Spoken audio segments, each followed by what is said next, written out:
Новые социальные объекты, отремонтированные дороги, замена ветхих, газовых и водопроводных сетей. С каждым годом Барсуки преображается. Благодаря этому и не вспомнишь, каким селение было еще лет 20 назад, вспоминает Багаудин Гагиев. Ветерану тыла скоро 90. После возвращения на родину в 1957-м он много лет трудился на благоустройство родного села.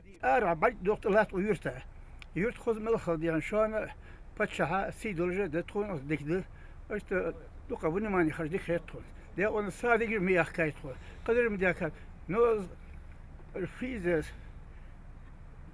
دا بوکسا ده لسه بر کی نبی تر فوق یارو همیشه تونیو از اون هز دا یا اگر خوز یه هز سو اوصا ده پلان شیت کلمه اوزر غاش بیس دا اوخس سمش زنی ماستی تر فوق یه تو کمال هم ده ونری از یوری تون اول خلوصنا. Ожидания Багаудина, связанные с новым спортивным объектом, поддерживают и другие местные жители. И они оправдаются. По линии нацпроекта в следующем году в селе планируется построить ФОК, а в этом 2021-м новую школу на 720 мест и детский сад. Но самый главный и острый вопрос Барсуки стоял с водой, точнее с частыми порывами ветхих сетей. Но за эти 1,5 года на смену ветхим в селении проложили 12 километров пластиковых труб. Мы в этом году поменяли 5 колодцев, отремонтировали, задвижек поменяли, 4 гидранта мы поставили новых.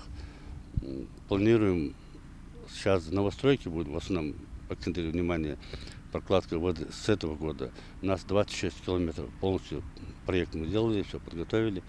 Будем работать именно по воде. Я думаю, год-полтора мы полный вопрос в Барсуках закроем с водой, чтобы у нас не было порывов, утечек никаких.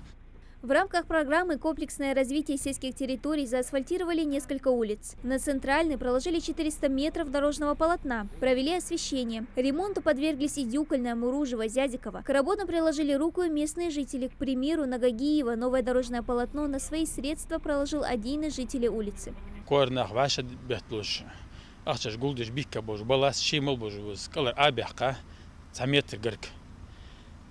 Однородный отцох, сепсотер, цаттер божбол, сбаласа, бибен, ачубала, цан ордан, абуаккарцар, сразу те ачуболуш, догдилхи, цан непогодные, сауахти ахетыш. А это место когда-то являлось центром селения, и поэтому администрация уделила ему особое внимание. Тут провели берегоукрепительные работы, на месте, заросшим бурьяном, начали благоустраивать новую аллею. Привели в порядок родник, но на этом перемены не заканчиваются. Левобережный улицы хантер, и левобережный улицы полностью захватили освещение хаян. Значит, мязик дуалос, так школы, так бисен бяди холос. Так же самое Багаудин Зязикова, это освещение. Место Хантыгова это в плане освещения. В этом году это Волхабилярха, спортивная площадка. В 2020 году в селении также открыли новый фельдшерско-акушерский пункт, рассчитанный на 20 посещений в смену. Проложили тротуары и построили несколько детских площадок. Дана Плиева, Хамзат Халухоев, Новости 24.